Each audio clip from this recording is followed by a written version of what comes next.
नमस्कार, वंदे मातरम। मैं हूं श्यामगिरी। आप देख रहे हैं हमारा चैनल मुद्दा भारत का। मुद्दा भारत का यानी मुद्दा आपका। आज का हमारा मुद्दा है शिवसेना से। जी हाँ, उद्धव ठाकरे इस समय जो है काफ़ी परेशानी में है। उनकी सेना चली गई, उनकी सत्ता चली गई। अब महाविकास आघाड़ी में भी काफ़ी प्रॉब्लम दिख रही है। तो इसी पर हम चर्चा करेंगे हमारे सहयोगी साथी जैसे कि आखिर में उद्धव ठाकरे का अभी क्या भविष्य है, क्या करना चाहेंगे अब। सर, जो जिस तरह शिवसेना टूटी हुई है, अभी उद्धव ठाकरे को एक तरह सिल्लक सेना सोशल मीडिया पे खूब हो रहा है, वायरल हो रही है। तो सर, ये सिल्लक सेना का क्या भविष्य लग रहा है आपको? एक छोटे छोटे मुद्दे मैं क्लैरिफाई करता जाऊंगा कि पहली बात यह है कि मीडिया परसेप्शन के बावजूद जो आम मराठी आदमी है, आम आदमी उसके मन में उद्धव जी के प्रति सहानुभूति है। बिल्कुल, ये सिंपैथी जिसको बोलते हैं वो है। उनको आज भी मराठी आदमी के दिल को ठेस पहुंची है। उसको लगता है कि भाई मराठी आदमी के भले के लिए शिवसेना को टूटना नहीं चाहिए था। और ठीक है, शिंदे साहब के 40 लोगों के 13 लोगों के इशू थे, उनके साथ कुछ अहम के थे, अहम की वजह से, अहंकार की वजह से थे, कुछ एडजस्टमेंट और डील्स जो थे फिनेंशियल, उसमें एक दूसरे के प्रति नफ़रत भी पैदा हो गई, मिसअंडरस्टैंडिंग भी बहुत हो गई। तुमने कितना खाया, मैंने कितना खाया, मेरे को कितना दिया, कितना तुमने लिया, इसके ऊपर भी उनके आपस में काफ़ी मतभेद हुए थे। मोहिनी साहब का हस्तक्षेप और मिलिंद नार्वेकर का हस्तक्षेप और संजय राउत का एक बड़बोलापन, इनकी वजह से एक कटुता भी आपस में पैदा हो रही थी। तो मतलब नेगेटिव पॉइंट ज़्यादा आते रहे। हाँ, नेगेटिविटी फैलती गई सर, पॉजिटिव हुआ ही नहीं, पॉजिटिव कुछ हुआ नहीं। और 2 साल तो सरकार कोरोना की वजह से बंद हो गई और शारीरिक कोरोना चला गया देश से, ये मानसिक कोरोना इनको हो गया उद्धव जी को।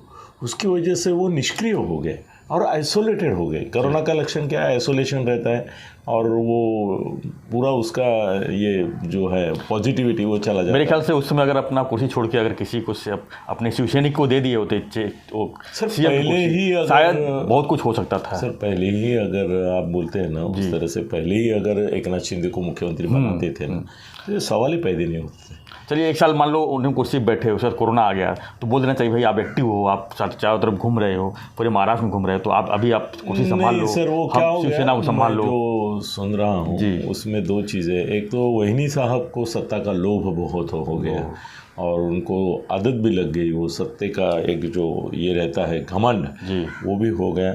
और दूसरी बात यह है कि उद्धव जो हैं उनको किसी के ऊपर विश्वास नहीं रहा, उनको हर एक के बारे में शक रहा। ये बहुत बड़ी नेगेटिव पॉइंट है, यही सबसे बड़ी नेगेटिव। वो हमेशा एकनाथ की ओर देखते थे कि ये मेरे को आज नहीं तो कल हड़प करेगा, गड़प करेगा, मेरे को कहीं का नहीं रखेगा। पर खाली एकनाथ के लिए ऐसा नहीं, अनिल परब छोड़ के सबके बारे में उनके मन में शक ही था। मैं तो बोलूँगा संजय के बारे में भी शक था और है। तो ऐसे हालात में उन्होंने अपने पार्टी का नुकसान कर लिया।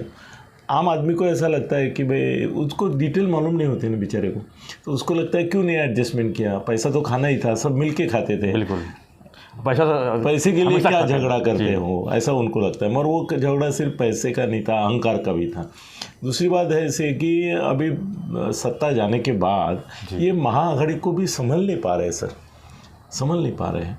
अभी ऐसा हो रहा है कि संजय कोई स्टेटमेंट देता है, वो सुषमा अंधारे कोई स्टेटमेंट देती है और आदित्य कोई और अगावपना करता है स्टेटमेंट देने में। सुषमा अंधारे का आपने नाम लिया तो देखा जाए तो सुषमा अंधारे एकदम शांत हो गई इस समय।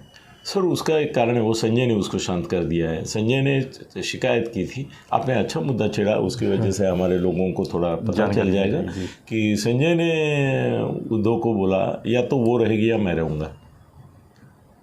ये बड़ी बात है सर, 102 वोट हो गया। आपने क्या सवाल पूछा तो संजय ने उनको बताया कि वो जो स्टेटमेंट करती है वो अभद्र भी होते हैं और हिंदू समाज की जो भावना है, हिंदुत्व आप जो बोलते हो, उसका ठेस पहुंचाने का उसका पूरा इतिहास है।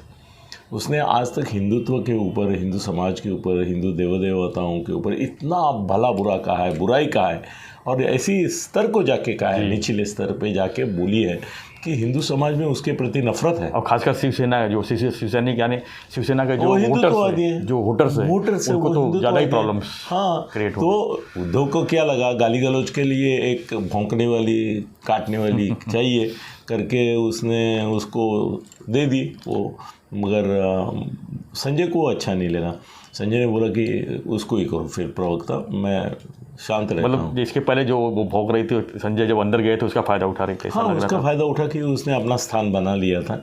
अब वो घूमती है, भाषण करती है, मगर वो जो जल्लोष नहीं, और मीडिया को भी अभी समझ में आया कि उद्धव के मन में अभी डर है कि संजय छोड़ के जाएगा, ये अगर इसको मैंने बढ़ावा दिया तो सर महाआघाड़ी भी टूट रही है, फूट रही है। मेरे को ना उद्धव को भविष्य दिख रहा है कि नहीं दिख रहा है, इसके बारे में थोड़ा भ्रम संभ्रम इसलिए है कि सर शिंदे साहब के साथ आमदार है जी, नगर सेवक है, सांसद है, पदाधिकारी है, हाँ सांसद भी है, पदाधिकारी भी है, मगर वो जो वोटर है ना, वो मुझे अभी तक दिखाई नहीं दे रहा है उनके साथ जी। तो वो खतरा है। और वो वोटर अगर सिंपैथी वेव में आ गया, सर आपने देखा होगा कि किसी बड़े नेता का निधन होता है या छोटे नेता का, नगर सेवक में भी, तो एक सिंपैथी वेव आती है जी। तो हर बार निधन ही होना चाहिए ऐसा नहीं, कभी कभी पराभव भी होता है, वो भी सिंपैथी या वो भी सिंपैथी जनरेट करता है। मेरे को लगता है कि सत्ता का जाना, अपने लोगों का टूटना, इसकी वजह से एक सिंपैथी पब्लिक में है उद्धव के प्रति। वो सिंपैथी एनकैश करने के लिए उनको महाआघाड़ी की ज़रूरत पड़ेगी, मगर अकेले नहीं कर सकेंगे वो। और महाआघाड़ी में जो फूट पड़ रही है उसकी वजह से वो शायद दुर्बल होते जाएंगे, ऐसा मुझे लगता है। मगर अभी पूना में कस्बा और ये में जो निवडणूक हो रही है वो शिवसेना नहीं लड़ रही है, एक कांग्रेस लड़ रही है, राष्ट्रवादी, मगर शिवसेना का रोल रहेगा उसमें। तो मेरे को लगता है कि वो दोनों चुनाव बीजेपी जीतती है कि नहीं जीतती है, इसके ऊपर बीजेपी का नहीं, उद्धव जी का भविष्य ज़्यादा अवलंबन रहेगा, ऐसा लगता है मुझे। देखते हैं अभी जी क्या होता है।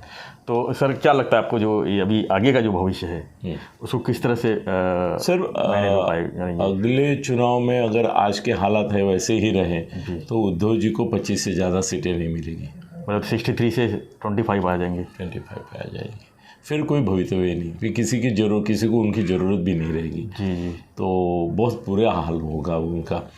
और सिंपैथी वेव जो है ना वो सर खाली बम्बई में है, और बम्बई में सब मिला के मेरे ख्याल से 32 या 36 ऐसे ही कोई आमदार है। थाना डिस्ट्रिक्ट में थोड़ा है, मगर थाना डिस्ट्रिक्ट का भी एकनाथ शिंदे ने पूरा कब्जा कर लिया है, यहाँ पे कोई सिंपैथी नहीं। या मुंबई की सिंपैथी की बात करें तो हमने बहुत से लोगों से बात किया, बहुत से गैर मराठी लोगों से भी बात किया। लोग यही चाहते हैं कि मुंबई का जो पब्लिक है वो बदलाव चाहती है सर, बदलाव चाहती है, मतलब वो जिस तरह से को रखना नहीं चाहती। इनका करप्शन, सबसे बड़ा करप्शन, जो ये लोग करप्शन सभी करते हैं, हाँ, लेकिन ये लोग जो हाईलाइट कर रहे हैं ये इनका एक्सपोज हो गया। अगर इन्होंने 1 साल के अंदर कुछ बड़े बड़े काम को अगर इन्होंने गति दे दिया, काम तो बहुत चालू है सर, अगर गति दे दिया एकनाथ शिंदे साहब, ओके तो सर बहुत कुछ हो सकता है। मगर उसमें दिक्कत क्या है मालूम है कि जब तक ये सुप्रीम कोर्ट और इसका क्लियरेंस नहीं आता है, पर्टिकुलरली चुनाव आयोग का, सुप्रीम कोर्ट का तो 2-3 साल आने वाला नहीं है, चुनाव आयोग का क्लियरेंस नहीं आता है, तब तक अंदर से मजबूती शिंदे साहब को नहीं आ रही। उनके जो आमदार है अभी 8-10 आमदार आने के लिए तैयार है, 2 को छोड़ के 2 खासदार भी तैयार, 2-3 खासदार तैयार है, और वो बोलते हैं कि चुनाव आयोग का कम से कम ठीक है, सुप्रीम कोर्ट का नहीं आएगा चलेगा, कोई फ़र्क नहीं, चुनाव आयोग का कुछ आने जाए, तो अटके हुए हैं वो वहाँ पे। और मेरे को लगता है कि उद्धव का भवितव्य त्रिशंकु अवस्था में अभी, ना ऊपर का न नीचे का, ऐसे हालत में बीच में अटके हुए, और ऐसे ही लटके रहेंगे वो जब तक चुनाव आयोग कोई निर्णय नहीं देता। और ये 2 चुनाव जो हैं वो बीजेपी के लिए जितने निर्णायक होंगे उतने उद्धव के लिए भी होंगे। निर्णय की बात अगर कर रहे हैं तो सर चुनाव चिन्ह का क्या है? आप तो बार बार कहते थे फ्रीज होगा। हाँ, फ्रीज होगा 100%।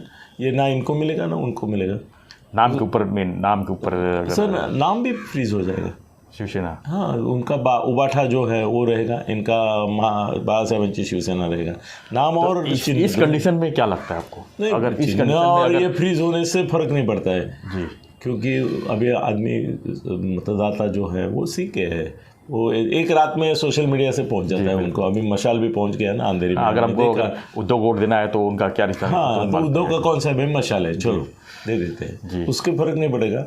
मगर अंदर से खोखलापन है सर, अंदर से खोखले है। मतलब पब्लिक मजबूत है, वोटर्स मजबूत है और ये खोखले हैं, ऐसी स्थिति है, ऐसा मुझे लगता है। धन्यवाद सत्य जी। तो हम चर्चा कर रहे थे कि उद्धव जी के भविष्य के बारे में, क्योंकि शिवसेना जिस तरह से टूटी हुई है, जिस तरह से लोग टूटे हुए, उनके नेता टूटे हुए हैं, क्या वोटर्स टूटे हुए हैं, क्या इसी पर एनालिसिस कर रहे थे और इसी ऊपर सत्य जी ने अपने पूरी उसमें सर सुषमा अंधारे को ब्लॉक किया गया है, ये बड़ी बात बताई और उसके लिए संजय राउत जिम्मेदार है, ये मैंने एक आज बड़ा गौप्यस्फोट किया है। तो आप क्या, आपने भी वीडियो देखा होगा, आपने सुना होगा, आप क्या मानते हैं इस पर कमेंट बॉक्स में लिखिए और देखते रहिए हमारा चैनल मुद्दा भारत का। धन्यवाद। जय हिंद, जय महाराष्ट्र।